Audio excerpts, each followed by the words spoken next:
ব্যাপক নদী ভাঙন মালদার মানিকচকের গোপালপুর এলাকায়। গঙ্গা নদী গর্ভে তলিয়ে যাচ্ছে বিঘার পর বিঘা জমি বাড়ি। আতঙ্কে বাড়িঘর খুলে অন্যত্র সরে যাচ্ছে স্থানীয় বাসিন্দারা। ভাঙতে শুরু করেছে নদী বাঁধ। বিধ্বংসী আকার ধারণ করেছে গঙ্গা। জলস্তর বৃদ্ধির ফলে একদিকে যেমন বন্যা পরিস্থিতির সৃষ্টি হয়েছে মানিকচকের বিস্তীর্ণ এলাকায়, অন্যদিকে ব্যাপক ভাঙন হচ্ছে মানিকচকের গোপালপুর এলাকায়। এরই পাশাপাশি মহানন্দার জল বৃদ্ধির ফলে ইংরেজবাজার ও পুরাতন মালদা শহরের বেশ কয়েকটি ওয়ার্ড জল ঢুকে পড়েছে। সমস্যায় একাধিক।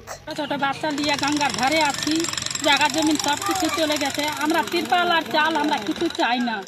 আমি সরকার থেকে আমরা একটা সহ্য একটা চাচ্ছি, একটা কলোনি করে কোথাও আমাদেরকে। হ্যাঁ, বাচ্চা নিয়ে আমরা কোথায় যাব, এটাই আমরা বলতে চাচ্ছি, আর কিছু বলবো না। আর ভাঙছে নদী, ভাঙছে নদী ভাঙছে। আমার নাম ফিরোজা বিবি।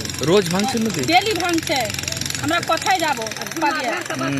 আমাদের মসজিদ চলে গেল, আমাদের ভিটা বাড়ি চলে গেলো, সাই সম্পদ সব কিছু চলে গেল। আমার ছোট বাচ্চা আছে, কোথায় যাব নিয়ে? কত বাড়ি ঘর ভাঙছে? বাড়ি ঘর ভাঙলো, 200-250টা বাড়ি ভাঙে গেল। এই নদীর খানাতে আমরা বাস করছি, কোথায় যাব? একটা ব্যবস্থা করেন তোমরা।